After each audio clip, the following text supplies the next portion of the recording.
الحمدللہ رب العالمین والصلاة والسلام علی رسولہ الکریم اعوذ باللہ من الشیطان الرجیم بسم اللہ الرحمن الرحیم۔ السلام علیکم۔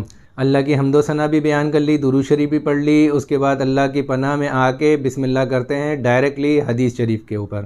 بسم اللہ الرحمن الرحیم۔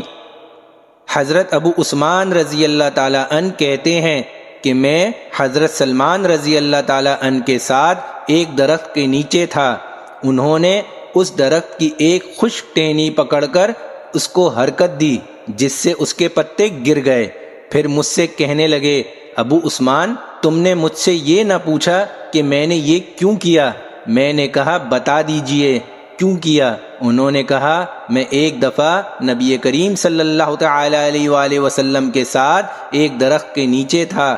آپ صلی اللہ تعالی علیہ وآلہ وسلم نے بھی درخت کی ایک خشک ٹہنی پکڑ کر اسی طرح کیا تھا جس سے اس ٹہنی کے پتے جھڑ گئے تھے۔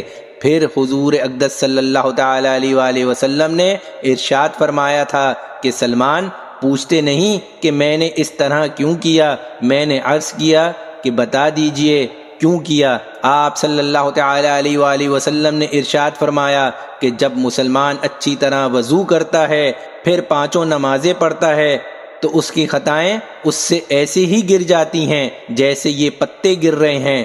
پھر آپ صلی اللہ تعالی علیہ وآلہ وسلم نے قرآن کی آیت تلاوت فرمائی جس کا ترجمہ یہ ہے کہ قائم کر نماز کو دن کے دونوں سروں میں اور رات کے کچھ حصوں میں، بے شک نیکیاں دور کر دیتی ہیں گناہوں کو۔ یہ نصیحت ہے نصیحت ماننے والوں کے لیے۔ زیادہ وقت نہیں لوں گا آپ کا، چھوٹی سی مختصر سی بات کرنا چاہوں گا کہ نماز کی پابندی رکھیں۔ ہر مسلمان کا دل چاہتا ہے کہ اللہ کے احکامات نبی کی سنت کے مطابق کرے۔ نماز کا بھی ماشاءاللہ سے سب کا دل چاہتا ہے، ارادہ بھی ہوتا ہے، لیکن انسان کی کمزوریاں ہو جاتی ہیں، شیطان کے بہکاوے میں آ جاتا ہے اور پھر یہ سوچ کے وقت گزر جاتا ہے یار ابھی پڑھ لوں گا، یہ کام کر کے پڑھ لوں گا، اس وقت پڑھ لوں گا، اچھا یہ آج دیر ہو گئی، آج سے نہیں پڑھی، چلو کل سے پڑھنا نماز پوری شروع کر دوں گا۔ اور جب ارادہ کر ہی لیا ہے تو اس پہ تھوڑی سی کوشش کی ضرورت ہے کہ جس سے شیطان کے منہ پہ ایک تماچا پڑ جائے۔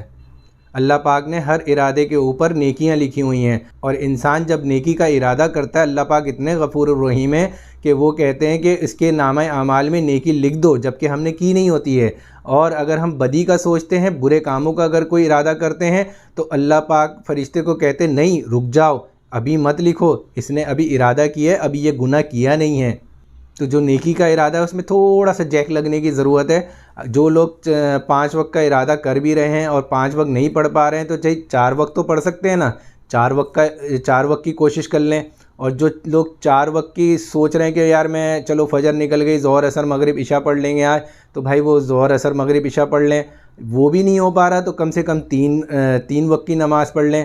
اگر بھائی وہ بھی نہیں ہو پاتا تو چلو بھائی 2 وقت کی پڑھ لیں۔ 2 وقت بھی نہیں ہو پا رہا، دیکھیں ہر کوئی عشاء کی نماز تو پڑھ سکتا ہے، کوئی بھی کاروبار ہوتا ہے عشاء کے بعد بند ہو جاتا ہے، گھر آ جائیں تہجد سے پہلے پہلے عشاء آپ پڑھ سکتے ہیں۔ تو عشاء کا وقت تہجد سے پہلے پہلے تک ہوتا ہے، تو آپ نیٹ پہ بھی دیکھ سکتے ہیں بھائی تہجد کا لاسٹ ٹائم کب تک ہوتا ہے، اتنا تو ہر کوئی کر سکتا ہے۔ اور اگر عشاء پڑھ ہی رہے ہیں تو کوشش ضرور یہ بھی کر لیں کہ بھائی جو قضا نمازیں فجر ظہر عصر مغرب عشاء اس کو بھی پڑھ لیں۔ اس سے کم یہ تو ہوگا کہ گنتی تو پوری ہو جائے گی، اور اس میں بھی اگر کمزوری آ رہی ہے تو بھائی ریڈ الارم بجنا شروع ہو گیا۔ لیکن دیکھیں کوشش بالکل نہیں چھوڑنی ہے، وہ اس کی محنت کرتی رہنی ہے۔